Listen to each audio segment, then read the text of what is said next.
what we've seen, we have a global workforce. We're across the United States, as well as a number of folks in the United Kingdom, as well as in Japan, is that I think the cost advantage with regard to salaries is probably not that big of a difference anymore, as salaries have equilibrated across geographies. So we're looking for the best people wherever they can be, but we do like to cluster people if we can. So if we can have people here in the Bay Area, we have a center in Maryland on the East Coast, or in Belfast, Northern Ireland. That's where we like to have people. So our preference is to have folks that are within region, so that they can get together and collaborate, and it's not sort of onerous to bring them together. Yeah, I took a pretty untraditional route to CFO. I started at Bain & Company doing management consulting. I went to business school, and then I joined KKR in the portfolio operations team of the private equity firm. Did that for quite a while. And then I wanted to go build and grow my own company instead of working on other people's businesses, and create my own shareholder equity. And so I joined Tipalti 7 years ago, and as CFO, the company was 100 people, and now it's about 1,200. I love the breadth of the job. Like, truly as CFO, you can go and poke your nose into every single part of the business, and and really learn the business across the board. And so I love that breadth. I love how broad the scope is. And I really like how every day is different.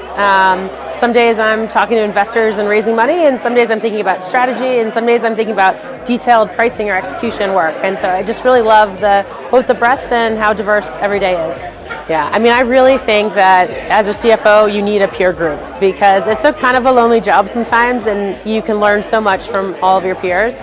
So I find a lot of great value in meeting my peers through events like this, and it's fun. You come to a couple of these, and then the next time you come, you recognize people you met before, so you also get to stay in touch with people, and it's not just a one-time interaction.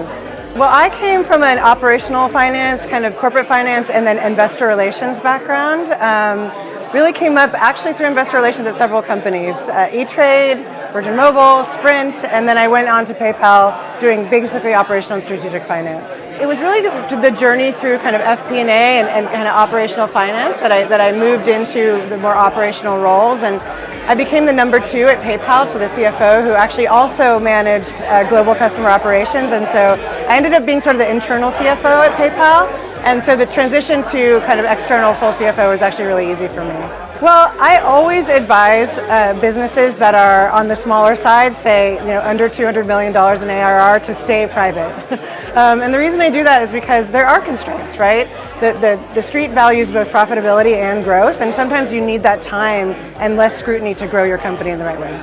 The events like this are so meaningful to us. You're right.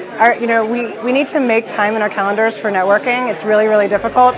But we get to exchange ideas, and we get to just talk about what's going on out there, in a way that we, don't necessarily get as we're running the company every day. The interview was less than 5 minutes. I was vacationing with my family in Tahiti. I got in touch with the CEO, Vishen Lakiani, and he called me from Turkey. And it was a 5-minute conversation, and can you come help me? I was like, yes, of course, whatever capacity, I would like to help you.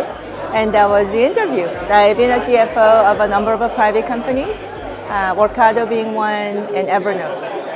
I always welcome an opportunity to meet with other people, whether it's a CFO, CPO, or just a regular run-of-the-mill people. And I do get out of a lot of different insights. People being a CFO, we have a common thread.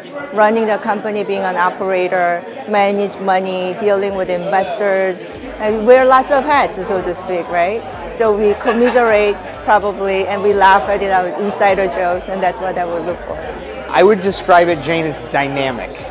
We're seeing a lot of positivity. A lot of companies are expecting big things in 2025, but there's certainly a lot of volatility that we're working through. And what you're seeing coming out of the Bay are some incredible companies, new, innovative, incredible technologies. We're certainly at the epicenter of something big with AI, and so it's really impressive to see how they're navigating through that. Thank you, by the way. I know how busy everybody is, and to come down, I don't know if you're downtown, to come down to this tonight. We really appreciate